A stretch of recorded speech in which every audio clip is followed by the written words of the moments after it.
What's different? Well, it's certainly a lot more sunlight out in the meadow. What else is different? What about the wind? Much higher in the meadow. What about the humidity? Where's the humidity the highest? In the forest, right? Because of all that evapotranspiration. And what about, how about temperature? Where? What's the difference in temperature between the forest and the meadow? So, hotter in the meadow during the day when the sun is shining. However, what about at night? It'll be colder out there. So the forest is like a big blanket, right? So it's going to buffer the temperature. So the meadow heats up faster during the day and it cools down faster at night. So greater temperature. So wind is going to block the wind for at least half of the direction. And what about sun? It's going to cast shade for about half the day, and so forth. So you can see that they kind of affect each other. So even though there's a sharp perimeter, there's what we call an edge effect. So in the case of a forest affecting a meadow, or for that matter, a meadow affecting a forest, how big of a stretch that is. A good scale is maybe 2 or 3 tree heights.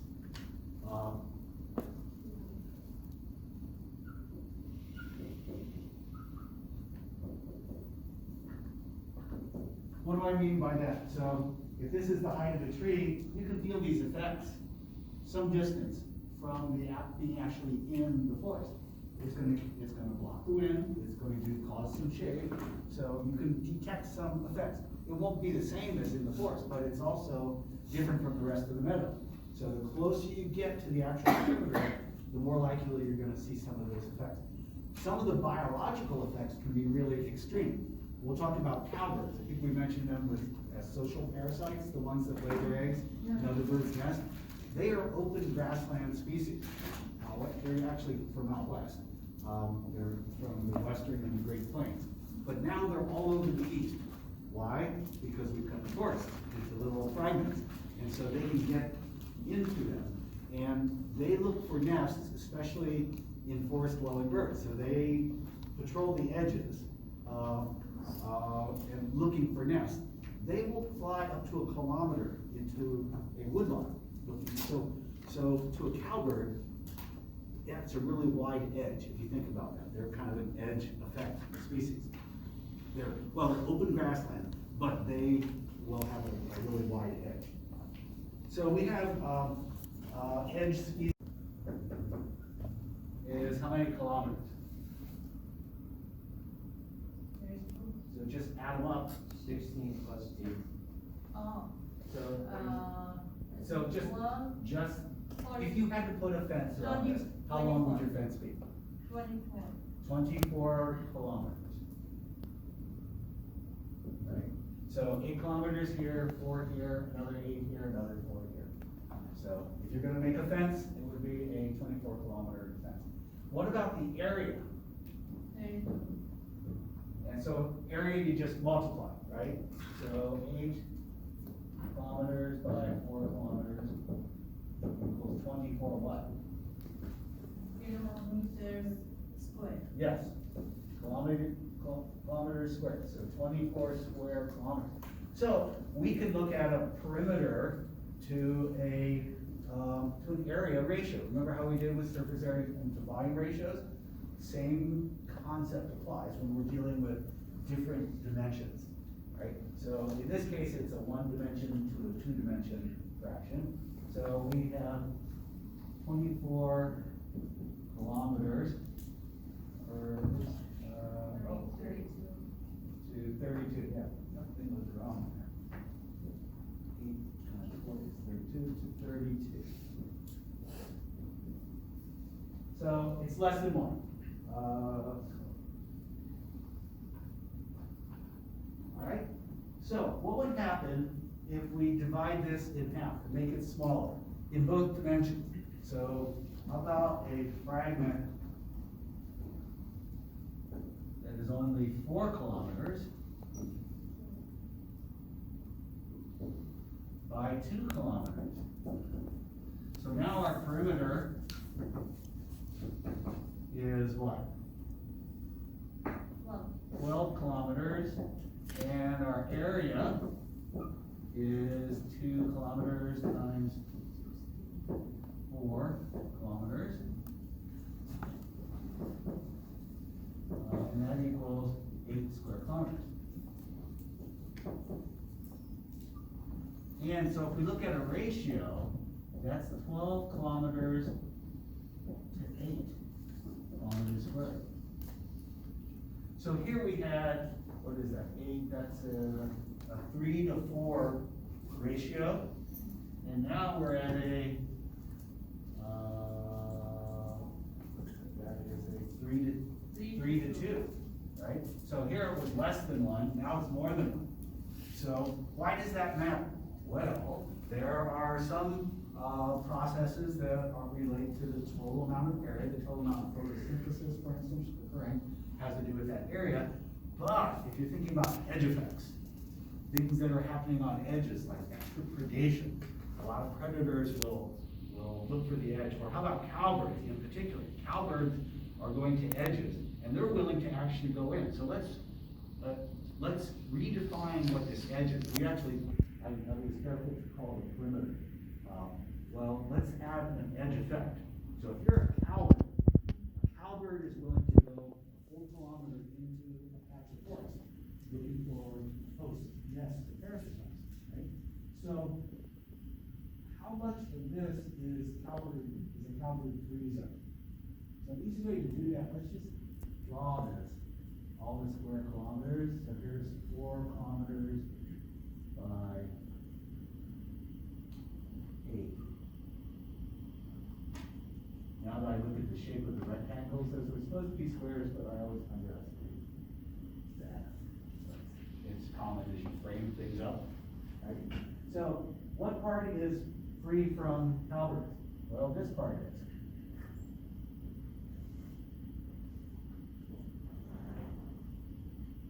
So where we define this, according to the cowbird, is the interior or cowbird-free zone. How much of that? So out of the original 32 kilometers, we only have how much interior? 8. Well, you can count the boxes, or you can do the math, and you get the same answer. This interior is 12, right? So you can see there's 12 squares in there.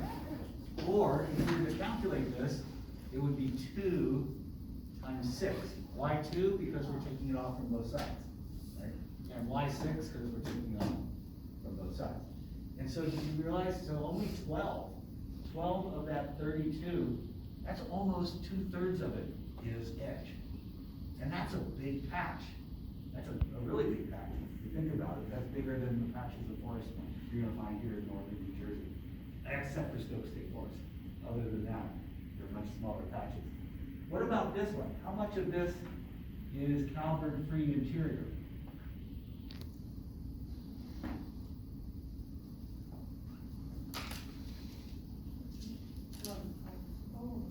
None of it. Right? If you're standing right here in the center, you can get a cowbird either from this side or from this side, touching beak to beak. You know, if they actually measure it exactly a kilometer. So that is such a small fragment, and the edge effect can be large, like a kilometer in the case of a cowbird, that essentially that whole thing is edge to a cowbird. So that's why that matters. The smaller it is, the greater edge there is. And in fact, you can end up with entirely all edges. Along streams, remember that word riparian? Meaning having to do with streams. If this is going through farmland, you might have a bucket of trees. It's only, maybe 10 meters, 10 to 20 meters on either side of the stream. That whole thing is edge. In fact, we call that habitat shredded, where it's shredded into long, thin strips that you might have along the stream. That's all edge, essentially. So yeah. Like 10 miles, a large patch. So that's 100 square miles. And one plan is, okay, we're gonna clear cut. Clear cut means to remove all the trees. It's very commonly done because you take the large trees, you have someone who can identify trees. So it's very unskilled labor. It's like, here's your chainsaw, cut down everything. And then a forest manager will come through and maybe tag trees, like, this is walnut, this is cherry, this is valuable hardwood. The rest of it, we're gonna turn into pulp. So it's often done that way.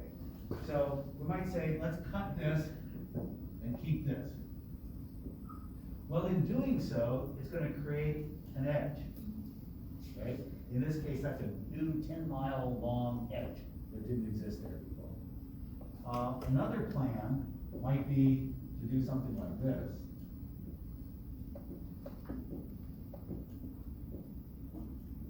Here's 100 square miles. 10 by 10.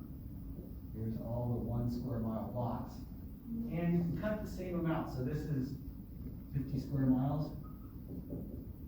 Is how much you're gonna cut. Actually, you can keep 50. And you might say, why don't we cut every other one, and that way we won't have such a large cut.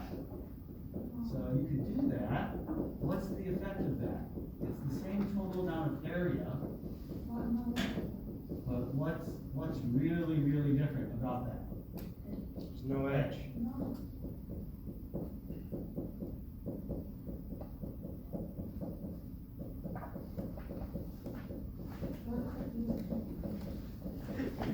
So, in Plan A, we created 10 miles of new edge.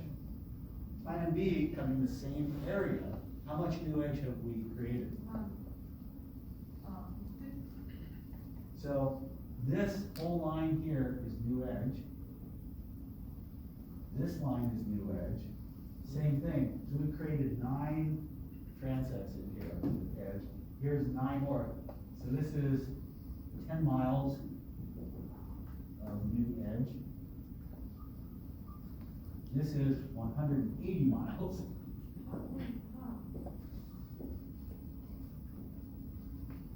Every vertical and horizontal line in the interior here is new edge. So these are each 10 miles long. There's 9 of them. Separated into 10 patches, and then there's 9 this way. Every one of those lines. So, Because if there are trees, every other tree, isn't it? And it's very difficult, wouldn't it? Look like that? so this is still trees. This is still trees. Yeah. This is still trees and so forth. Every one of these patches has 4 square miles of new edge around it. Oh. Do you see that? Oh, it's not so little in real life. It's, Like, that little empty space with the X in it. this is 10 miles. Yeah, that's. It's the same size Yeah. as this. Yeah, exactly. So again, it's huge. And so it's creating, and if you're a cowbird, how much of that would you consider edge? All of it. Because the fragments are so small, it's less than a kilometer from any one of the dimensions to get into the middle. That whole thing is edge to a cowbird. So how do they really do it? Well, this is something a little more typical. Here's a large forest unit, and they decided there's a road that goes through it like so. And there's a patch they're gonna cut. So they'll cut this patch here. Oops. So how do they do it? Well, US Forest Service, meaning your tax money, you pay for all of it. Your tax money will build a road. Typically, it looks like this. And then they cut that. That entire thing was a road. Yeah, why wouldn't they go straight in? The edges are so. Even if this is flat, why wouldn't they go straight in? The edges. To open the whole thing up to logging. Once you build a road, now it's cheaper and you make the argument. In the 1990s, under the Clinton administration, they put a moratorium on building new roads. So they weren't for about 6 or 8 years. Change of administration is like, no, we want taxpayers to build the roads so that, so ITT Vernier can get really cheap timber, to make a huge profit. So there's two different philosophies. One thinks that the purpose of the federal government is to help enrich private corporations, and another doesn't buy that. So there's two different philosophies. So, U.S. Forest Service. So as I said, they charge leases to the companies. So it's a cost-benefit analysis.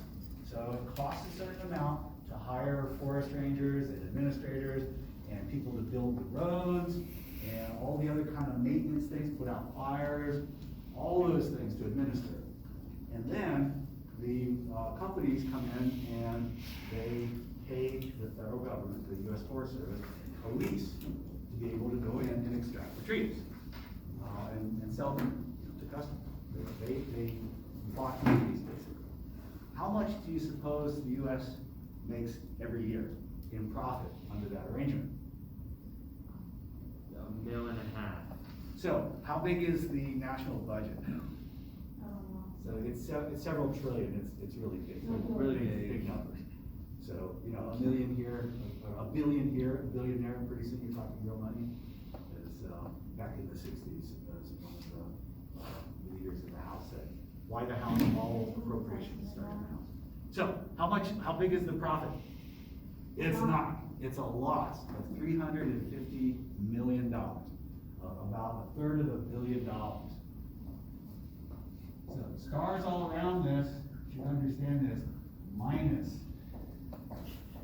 350 million. That's more than, I'm pretty sure that's more than that's in the budget. It's certainly way more than the arts. That's about 350 million more than what's in for the arts. It's probably more than education. Point of this, it would be cheaper to give it away than have the private companies build their own roads and take it. But instead, we pay them. So it's a huge, huge, huge subsidy. So anyone who pays federal tax of any sort, income tax or excise tax or whatever it is, you're funding that to take taxpayer money to pay private for-profit enterprises to take away your resources. How do you not pay them? Well, they do. It's just that the leases don't cover the cost. So it's Yeah, like I if get you, that, yeah. so it's like if you have a real sweetheart deal, you want to rent an apartment, and the landlord who owns that apartment has to pay, the property tax on it, and let's say the utilities. Right. So let's say they pay on average $700 a month on that property, and then you rent it for $500. Right. They're taking a loss. Yeah. That'd be a heck of a deal, Yeah. right? So that's the kind of deal that we give to very large private companies. Reptiles.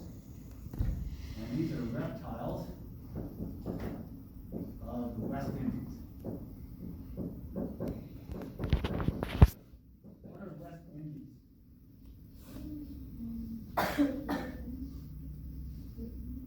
So it's the islands from Cuba, Jamaica, Puerto Rico, down to Aruba. So to the north of those is the Atlantic Ocean, and to the south, it's enclosing the Caribbean. And then, so that whole area from those islands down to the southern, or to the northern coast of South America. And those islands were called the West Indies. Wait a minute, isn't India part of Asia? How'd they get that name then? Columbus and others were looking for a western passage to get to the Orient, as they called it back in those days, and thought once they figured out that Earth is actually spherical, maybe it's closer to go around to the west and get around to it that way. Turns out the Earth was a lot bigger than they realized. It did not turn out to be a good transportation strategy. But the name stuck, so these are the West Indies. Why? Because Columbus was basically but the name is stuck. If you look at, these are both on log scale. Here's species. And so this goes from 0 to 10 to 100. So I'm putting that on log scale. I'll do the same thing for, in square miles, which is not, this should be one. Since it's a law, we don't actually get to zero. One, 10, 100, 1,000, and 10,000, okay. There's a really tight relationship between the number of reptiles, species on each of these islands. So some really little islands like Uganda, you don't have to memorize these, or Saba, Montserrat. Here's one that you probably know, Puerto Rico. Jamaica. And what's by far the largest of the islands? 50 miles south of Key West. A really big island. We're getting closest.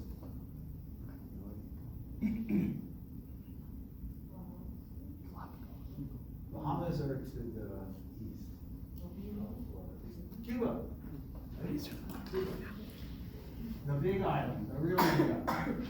Okay, so there's this really close relationship between size and number of species. And so, two really clever people, Wilson, who's E.O. Wilson, and I think did he just retire? He's like in his mid-90s. But he was one of the main forces in moving ecology from a descriptive naturalist kind of discipline to a hard science. And one of his proteges back in the 60s was Bob McCarthy, who unfortunately died young, but he would have been phenomenally productive. First, they were brilliant. Well, they came up with a model, a theoretical model, to show how you get different numbers of species on different islands based on size, for instance, and some other factors. So what they did is they knew very well the growth models for populations, right? So the logistic growth model, it produces an equilibrium at K. Why? What are the two processes that are happening at a population at carrying capacity? Yeah, so they die, and they also are born. So there's a birth rate and a death rate. If the birth rate and death rate equal each other, it's in an equilibrium. So they said, you know, why don't we take it up one level from population to community? How is it that species manage to join a new community? Well, he called it immigration, but I think it's more precise to call it colonization.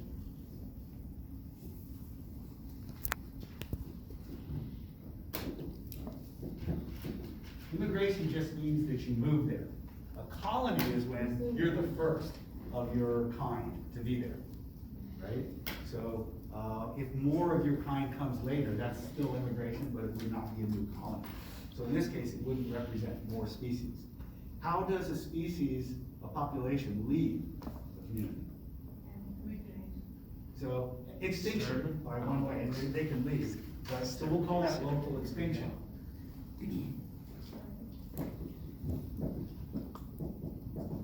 So here's their equilibrium model.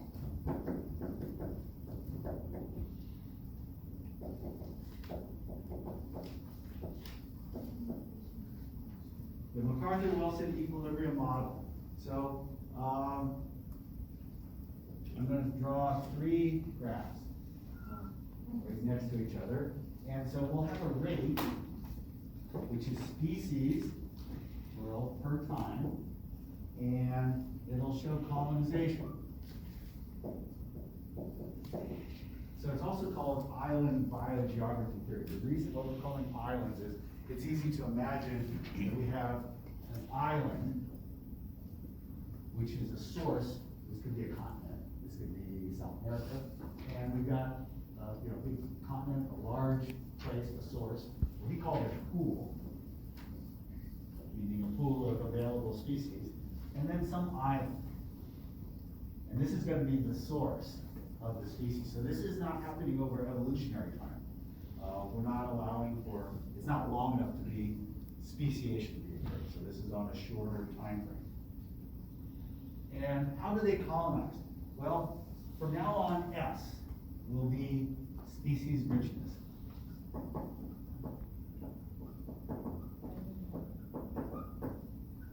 Which is simply the number of species present in that community. Right?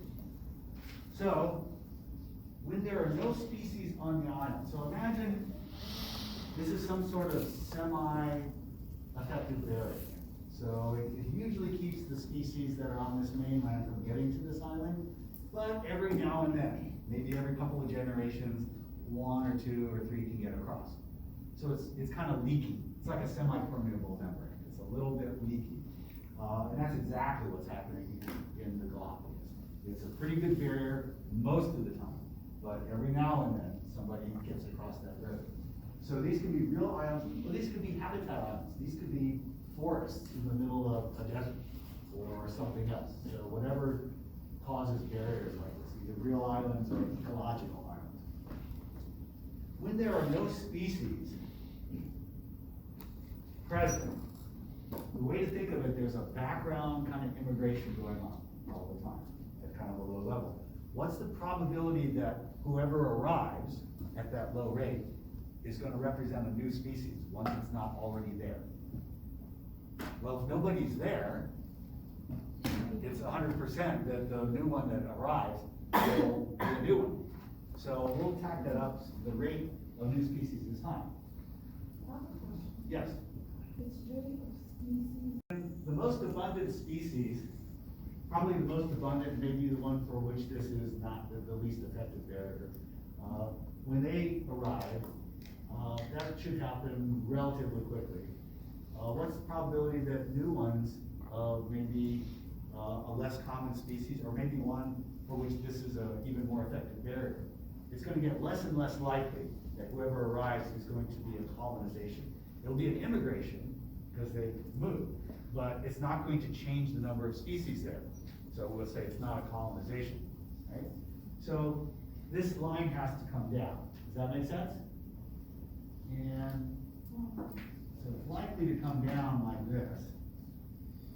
You get all of the most obvious species first, the ones for which that are most common and for which the barrier is least effective.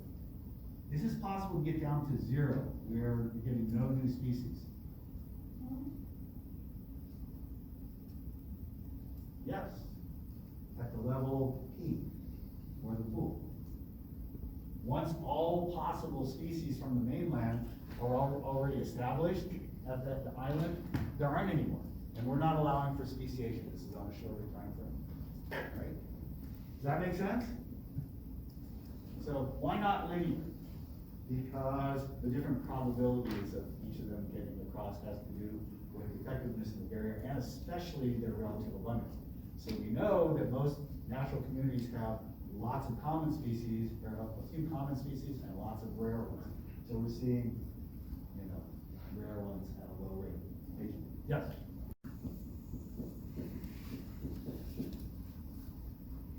And again, we have a rate of species per time, and S, and 0, and P would be the maximum number. When there are no species in that community, in other words, when no community exists, how many species go extinct per given time? 0, right? When there's as many species as possible, what's the chance of them going extinct? High. Now, what do you like? Straight line or exponential? Why do I like exponential too? Because what is probably the single most important factor of why species go extinct? Resources. How come they don't have them? Well, there's a lot. They could run out, or Competition. competition. And the more species there are competing, the more different ways there are for you to lose, right? So, okay, so we have the same x-axis, we've got the same y-axis, except one is joining the community, the others leaving the community, what are we gonna do? Well, Put them together, of course. And so here's our rate of species per unit time, and that's from group E. And here's our colonization curve.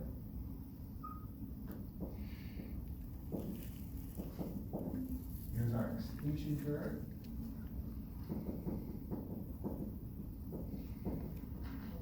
Do you see a place where the colonization rate, as measured here, equals the extinction rate? Yeah, right, at this point, at this species level, at this number of species, the extinction rate equals the colonization rate. So that's an equilibrium. Let's call that S hat. Hat being a calculated value often used for equilibrium. Okay, so now that's the basic model. Let's do some things with it. Every way except one is near and one is far. Which has the higher colonization rate? Yeah. Species per time is this. So now we have two colonization rates. Near and far. So they both can reach this. They can both converge on all possible species. But the closer it is, the faster that's supposed to happen, right? If you just think of random motions, like if this is a tray full of marbles, and these are things kind of on the table and they're sticky, and marbles are just kind of randomly moving around, who's gonna get full of marbles first? The one closest to the source, just by probability. So that's why we have a higher colonization rate. And extinction rate should be the same for both. It's tempting to say, well, if you're close by, can't you get replenished? If you go extinct, that's cheating, you're counting it twice. We've already counted for the fact that they get there soon. So the extinction is, once they're there, what happens? And, well, not really. So, because the difference is in their arrivals, not in what's happening when they're there. Because if you, it feels like it should, but in doing so, you would be counting it twice. You'd be counting the same effect. That's really a colonization effect, right? But here's where you see the effect. Right? So this is extinction. So now we have two equilibria. So this is far. So we'll say this is equilibrium, and I'll have a F, a R. And this one is from here. So interpret that. Who's more likely to have more species?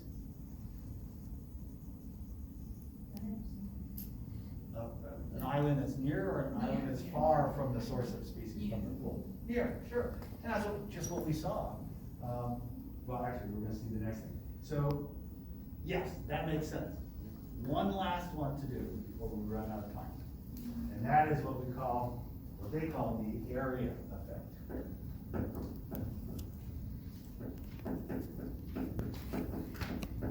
So now we have two exactly completely identical islands. Same distance, but one of them is big and one is small. So we'll say large and small. Let me just ask you intuitively, which is gonna have more species? Sure, and we just graphed that out with Cuba having way more than Redondo or Montserrat or Salvo. And you did that, right, with woodlots in different number of species. So here's where I'm gonna modify what McCarthy and Wilson did slightly. Species at a time. They said it was just the difference in extinction.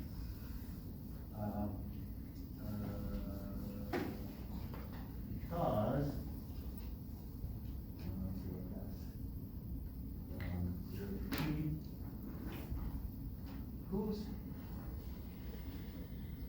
species that live on, small islands, should they have a higher or lower extinction rate than species that live on large islands? Higher. For a number of reasons, they're crammed together, so competition is likely to be more severe.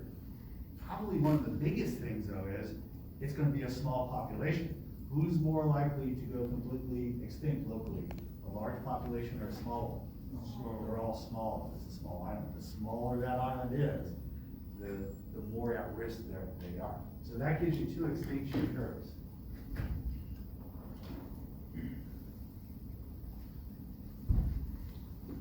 Which one's the small island? Which one's the top of it? Yeah, that's it. Small and large.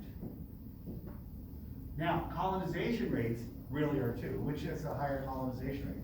Which is easier to find or to make it to and colonize? A large island or a small island? Large, it's a bigger target, right? Again, if we just got marbles and sticky paper, which is gonna get more marbles on it? The large target or the small? It's gonna be the large. So that gives you two of these. So which is the one on the top? Large. Okay, so this is colonization.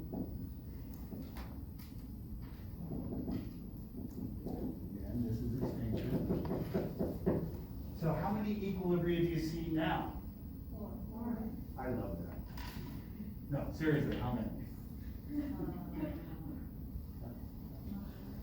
Everyone says that. It's one of my favorite things. There's just two.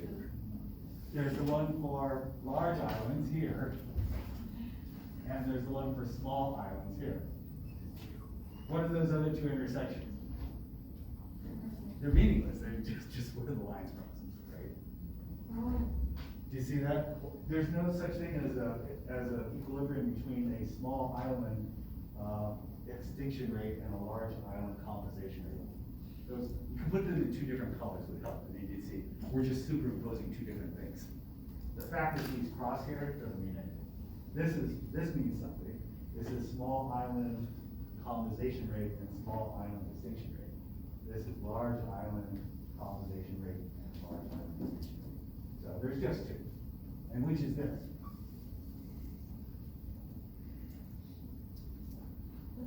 Large or small? Large.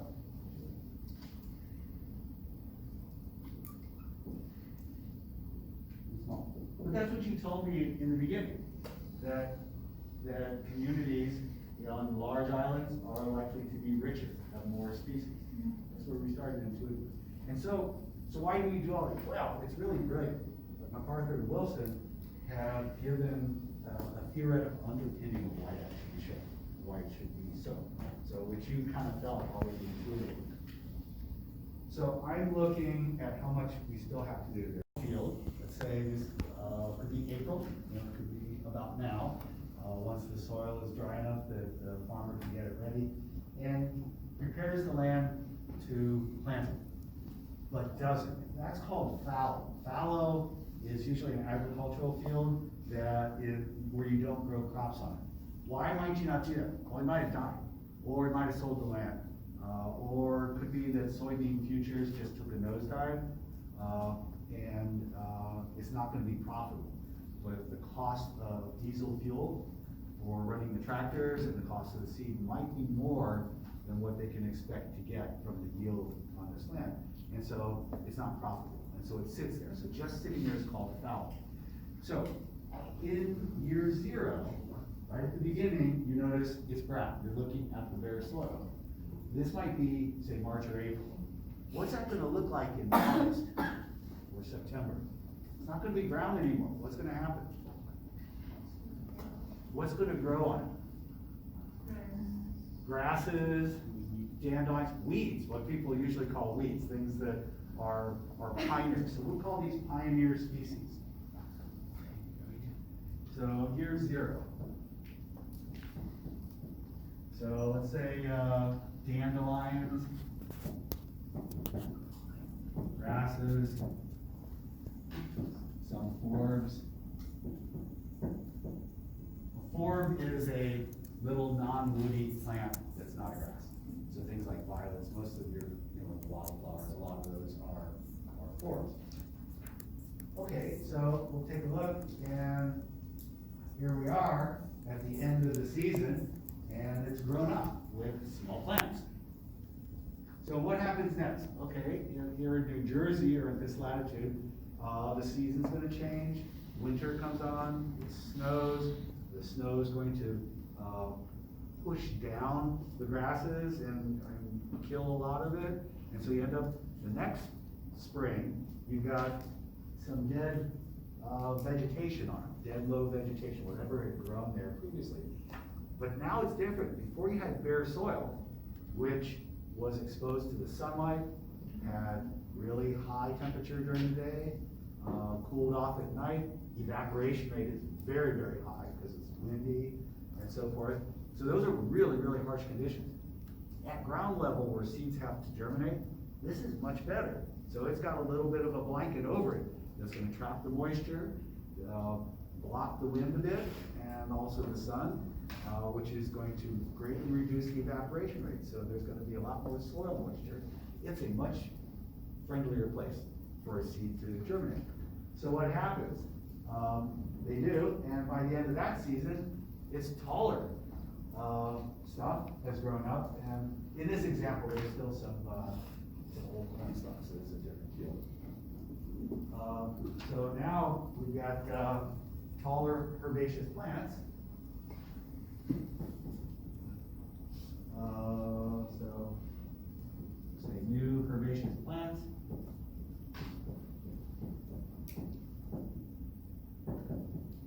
By the time we get out to maybe 2 or 3 years, we've got really tall herbaceous plants, like goldenrod, or ragweed.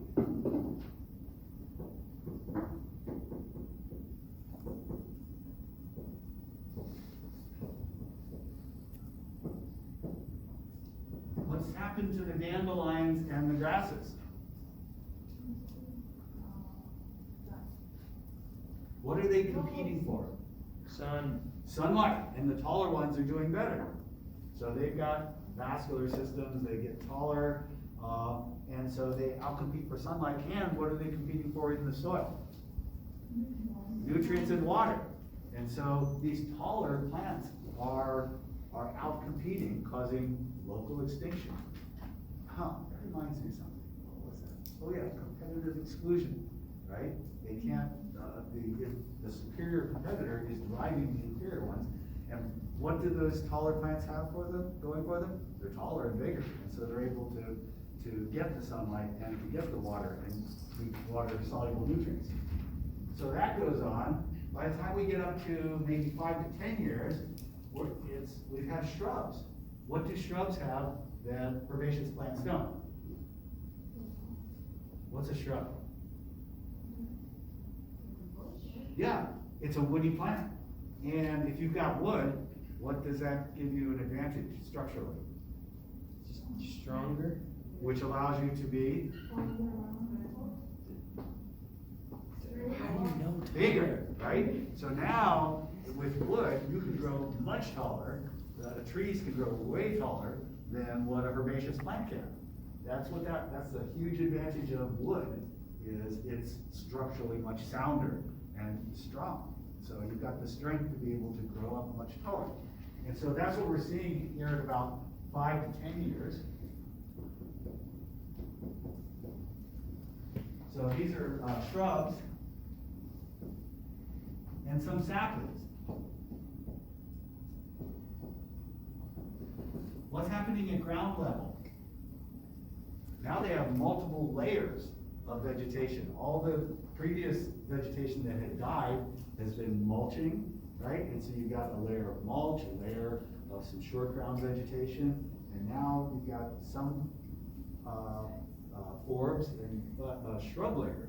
And now you've got some taller trees, the young saplings, that can grow up in that. The ground has gotten milder and milder and milder, mostly more water in the soil. That's the biggest difference happening.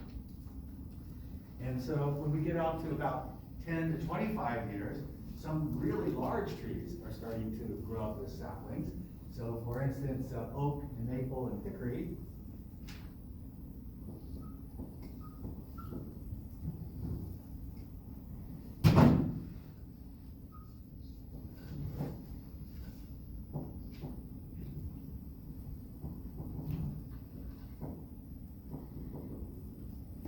And let's just advance, come back 100 years, now we've got a mature oak hickory.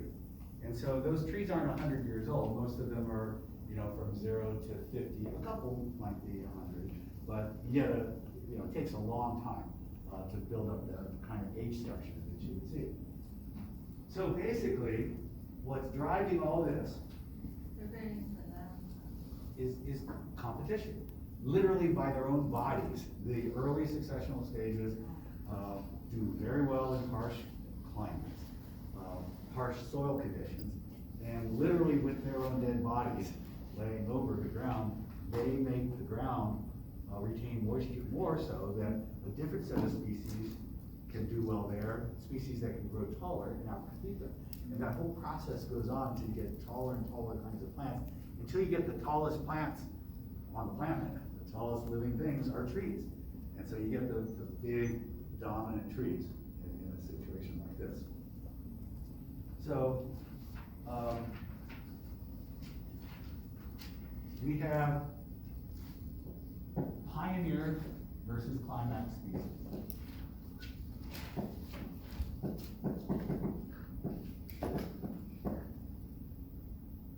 So the pioneer species are those species who first are able to colonize a brand new available habitat, like a fallow field, or maybe a mudslide, or maybe a lava flow, or maybe after a storm, there's a new beach, or something like that. Anything that's brand new, they can take advantage of that. Those are the pioneer species. So they have to be able to travel. So they're usually very small seeds, and very often they're wind dispersed seeds, like dandelions. Dandelions have that little floaty thing on it. You look at a dandelion head, in real life it's about this big.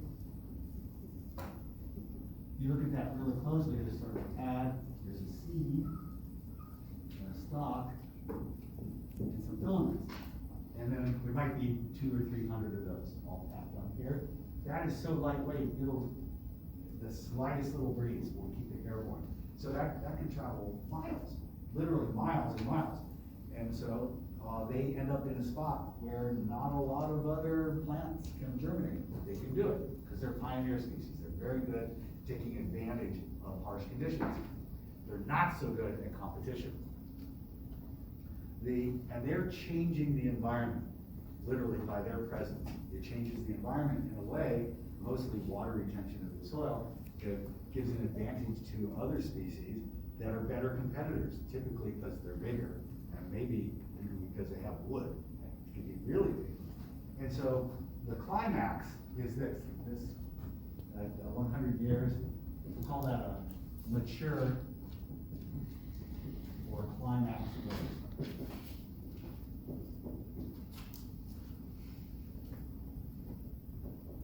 What happens after that?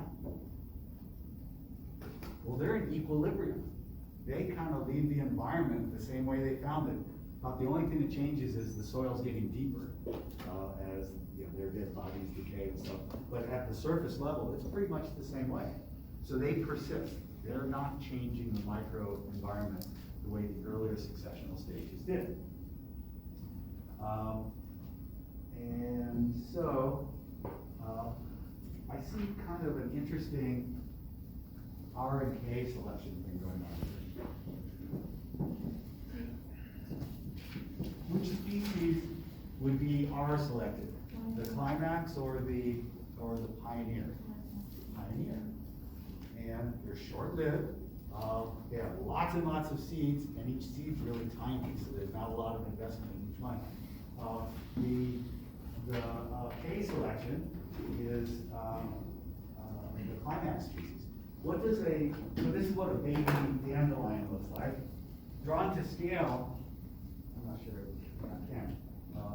So this, I'll draw to scale, here's a dandelion. What would an oak baby look like? What do oak offspring look like? Have you ever seen a young of an oak? What do they look like? So drawn to scale.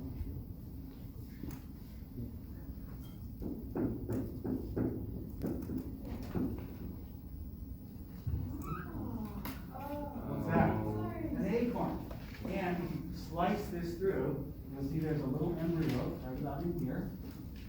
And that's where it's gonna grow. What's all of this stuff? It's endocarp. And what's its purpose? It's the nutrients. It's gonna grow its first set of leaves with this. And before it ever photosynthesized, it's got enough to grow 2 or 3 of its first leaves. So this is parental investment.